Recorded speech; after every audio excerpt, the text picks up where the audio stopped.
আজকে হচ্ছে ডে 2 আর আজকে দিনটা প্রচন্ড এনজয় করেছি, কিন্তু কি করেছি না করেছি সেটা দেখতে হলে পুরো ব্লগটা স্কিপ না করে দেখতে হবে। তো আরো একবার তোমাদের সবাইকে আমার চ্যানেলে স্বাগত। মর্নিং বন্ধুরা, শুভ সকাল। তো আজকে পুরীতে হচ্ছে আমাদের সেকেন্ড ডে। তো প্ল্যান ছিল কি সবাই উঠে সকালবেলা বেরোবে, কিন্তু এখনও সেই প্ল্যানটা আর হয়নি। আমি আর দিদি বেরিয়েছি, দিদি তার ছানাপুনাদের নিয়ে বেরিয়েছে, ওই যে হাতে গোপাল নিয়ে বেরিয়েছে দিদি। আমরা যাচ্ছি এখন বিচের সামনে, অনেক কিছু দেখার থাকে তাই দেখতে যাচ্ছি। সকালবেলা সত্যি ঘুরতে এসে না, ওই শুয়ে থাকতে একদম ভালো লাগে না। তো যার মুড যেরকম উঠে পড়েছি। ওই হচ্ছে ওটার পেছনে হচ্ছে লাইট হাউস। এই যে লাইট হাউসটা দেখা যাচ্ছে না, এত কুয়াশা পড়েছে। দেখাবার চেষ্টা করছি, কিচ্ছু দেখা যাচ্ছে না, এগুলো সব কুয়াশা পড়েছে। ঠিক আছে, ভালো করে দেখো, পেছনে কিছু দেখা যাচ্ছে না, এগুলো কুয়াশার জন্য দেখা যাচ্ছে না। তো তোমাদের সামনে দৃশ্যটা দেখাবো, কিরকম ভয়ঙ্কর সুন্দর লাগছে দৃশ্যটা। এই ওয়ানে গিয়ে এত স্নান লাফালাফি ঝাপাঝাপি করে ফেলেছি জলের মধ্যে। পরের দিন মর্নিং যখন আমাকে ও ডাকছে যে চলো একটু সানরাইজ দেখতে যাই, তখন আমার জাস্ট মানে গলা দিয়ে কোনো কথা বেরোচ্ছে না, এত গলা ব্যথা করছে। তো আমি ফাইনালি বললাম যে তুমি যাও, আমি যাব না। তো আমি যাইনি। পরে যখন ক্লিপসগুলো দেখছি তখন ভাবলাম যে কি মিস করেছি, কত কিছু মিস করেছি। যাই হোক, পরে দেখেছিলাম, পরে অন্য দিন গেছিলাম, কিন্তু সেই দিনটা খুব মিস করেছি। তো ফাইনালি এখন ও তো পৌঁছে গেছে, আর চলো তোমাদের সাথেও পুরীর সানরাইজটা শেয়ার করি যে কীরকম লাগছে। দেখো, একদম সামনে একটা উট দাঁড়িয়ে রয়েছে, আর এদিকে একদম সূর্যদেব জল করে উঠছে। মানে অসাধারণ দৃশ্য। এই দৃশ্যটা মানে দেখার জন্য যে কত মানুষ ছুটে যায় শুধু সমুদ্রে, সেটা বলাই বাহুল্য। সানরাইজ তো দেখলে, কিন্তু এদিনকে একটা স্পেশাল ডেটও ছিল, সেদিনকে ছিল সমুদ্র পুজো। কেন হয় এই সমুদ্র পুজো চলো তোমাদেরকে একটু জানাই, আর কীভাবে হয় সেটাও তোমরা দেখে নাও। এটা অনেকেই হয়তো দেখোনি, আমরাই এবার প্রথমবার দেখি। কোনারক থেকে যেরকম গঙ্গাসাগর বুড়ো হচ্ছে, এরকম বুড়ো হচ্ছে এটা। ও, যেরকম গঙ্গাসাগর বুড়ো হচ্ছে সেরকম এটাও বুড়ো হচ্ছে, সেই কারণে এই পুজোটা দেওয়া হচ্ছে, তাই তো? আচ্ছা আচ্ছা। তো ওখানে প্রেজেন্ট ছিলাম না, তাই ডিটেলসে আর অনেক কোশ্চেন্স ছিল আমার মনে, যেটা আমি করতে পারলাম না। কিন্তু ও প্রেজেন্ট ছিল এবং ওর মনে যেটুকু এসে সেটুকুই ও কোশ্চেন্স করেছে, এবং সেখান থেকেও জানা গেল যে সমুদ্রে যেহেতু বয়স হচ্ছে সেই কারণে পুজো দেওয়া হয়। তো যাই হোক, এইখানে এবার দেখো তোমরা, আমাকে ছাড়া একজন উটে ঘুরে এসেছে, এবং সেই ক্লিপসগুলো পরবর্তীতে আমাকে দেখাচ্ছে। চিন্তা করা যায়? দেখো, ভালো করে এখন উটগুলোকে দেখছে যে কোনটায় উঠবে, তারপর ফাইনালি ডিসাইড করে দেখো উঠেও পড়েছে, আর ভালোই এনজয় করেছে। আর মানে তোমরা বুঝতে পারছো তো, ও আমাকে ছাড়া দিব্য আনন্দে ঘুরে বেড়ায়। আসলে না, ব্যাপারটা ওরকম না, আমিই বলেছি যে না তুমি যাও। তো এখানে উঠ থেকে নেমে দেখেছে যে ট্রলারটা চলে এসেছে, আর দেখো কত মাছ। মানে এই মাছগুলো দেখার জন্য যে কি পরিমাণ ভিড় হয় এখানে, তোমরা যারা অলরেডি পুরীতে গেছো তারা তো নিশ্চয়ই জানো।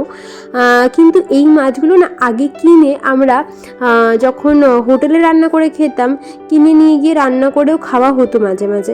আবার কখনো আমরা পুরী বাজার থেকেও মাছ কিনে রান্না করে খেয়েছি, কিন্তু পুরীতে এসে মাছে ভাতে খাওয়াটাই একটা আলাদা তৃপ্তি। হ্যাঁ, আমরা বাড়িতে অলরেডি সবাই মাছ ভাত খাই, কিন্তু পুরীর সমুদ্রের কাছে এসে এখানে মাছ কিনে রান্না করে খাওয়া বা করিয়ে খাওয়ানো একটা আলাদাই মজা। সেটা তো বুঝতেই পারছো যারা পুরী এসেছো। আর দেখো চারিদিকে কত পরিমাণ মাছ ছড়িয়ে ছিটিয়ে আছে।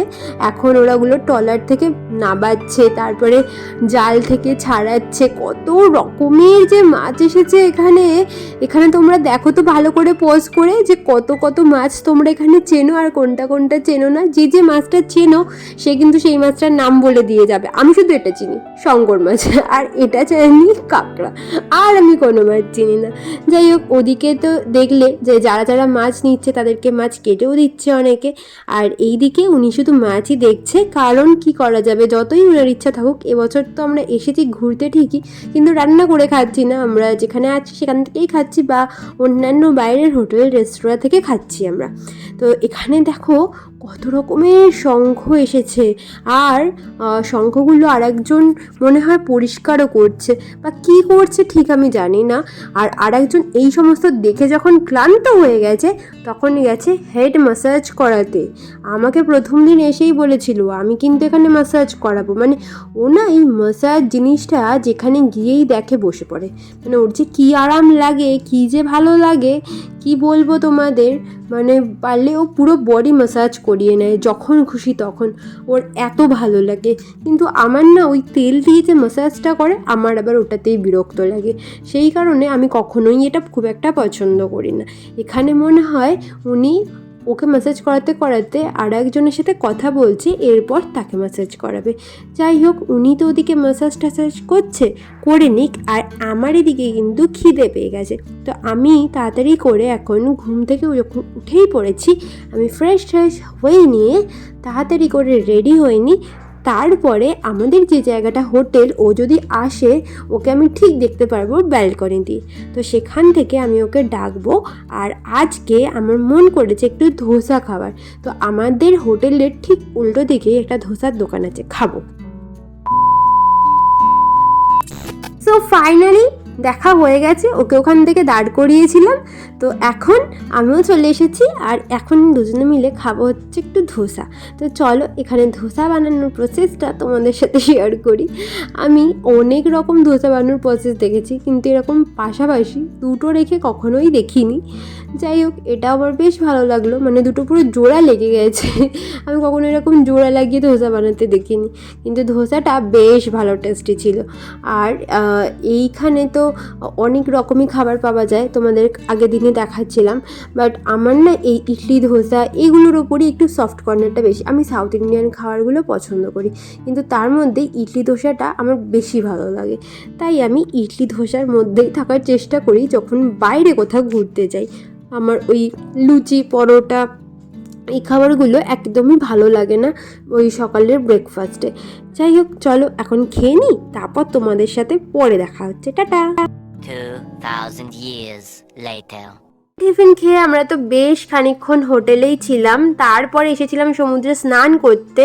অ্যান্ড বাড়ি গিয়ে লাঞ্চ টাঞ্চ করে ফ্রেশ হয়ে এখন বিকেল সবাই মিলে মানে একদম ফুল ফ্যামিলি নিয়ে চলে এসেছি আমরা বিচের পাড়ে। এবং সেখানে দাঁড়িয়ে এখন আমাদের হই হুল্লোড়, ছবি তোলা অ্যান্ড অল এগুলো কমপ্লিট হচ্ছে। আমরা সত্যি বলতে ভাবিনি যে মা হেঁটে একদম সমুদ্র অবধি আসতে পারবে, তো ফাইনালি এসেছে। সেই আনন্দে ছেলে এবং মা দুজনেই নাচ করছে, আর আমি সেটারই ক্লিপস নিচ্ছি। আর এই দিকে দেখো আমার ননদ ফটো তুলছে। তো চলো এখন একটুখানি আমরা আনন্দ মজা করি, আর কিছু ক্লিপসও নিয়ে নিই, কিছু রিলস বানিয়ে নিই।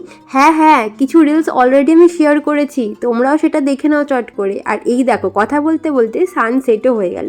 সানরাইজে আসতে পারিনি তো কী হয়েছে, সানসেটে কিন্তু আমি একদম হাজির, আর সেটা দেখতে কিন্তু আমার দিব্য ভালো লেগেছে। তো চলো এখন আমরা ফ্যামিলি ফটোগুলো তুলে নিই ফটফট করে। কারণ তোমাদের প্রথমেই বললাম যে ডে 1 যে ব্লগটা গেছে, যে মা যে এতদিন পর পুরী এসছে বা বেরিয়েছে বাড়ি থেকে, আসতে পারবে এটা আমরা কেউ এক্সপেক্ট করিনি। ঠিক আছে, এসেছে, ভালো কথা। তো এখন এনজয় করি, দেখা হচ্ছে তোমাদের সাথে রাত্রিবেলা। টাটা। ফাইনালি বিকেলবেলা আমরা বেশ খানিকক্ষণ এনজয় করার পর আমরা বেশ খানিকক্ষণ বিচেও বসেছিলাম। আর মাকে আর পিসিকে বাড়িতেও পাঠিয়ে দিয়েছিলাম, মানে হোটেলে পাঠিয়ে দিয়েছিলাম ওদেরকে টোটো করে, কারণ ওরা অতক্ষণ বসতে পারবে না, টয়লেট আছে, তারপর ওষুধ খাওয়া আছে এই সবের জন্য। কিন্তু আমরা অনেকক্ষণ বসেছিলাম। তারপরে আমরা খাওয়া দাওয়া সেরে চলে এসেছি এখন হোটেল রুমে। আর এখন এই হচ্ছে আমাদের হোটেল রুমের অ্যাটমসফিয়ার, যেটা একজন প্রচণ্ড এনজয় করছে এবং তার সাথে সুন্দর মিউজিক চালিয়েছে যেটা সে শুনছে। কিন্তু আমার তো চোখে এখন নিদ্রা দেবী এসে উপস্থিত হয়েছে, তাই আমি আর কোনো রকম ফিল করবো না বাপু, আমি এখন সোজা ঘুমাবো। তো তোমাদের সাথে দেখা হচ্ছে নতুন একটা ব্লগ নিয়ে, ততক্ষণের জন্য সকলে ভালো থেকো, সুস্থ থেকো। আর তোমরা কে কোথা থেকে এই ব্লগটা দেখছো অবশ্যই কমেন্টে জানিও, আর লাইক শেয়ার করতে ভুলো না। টাটা।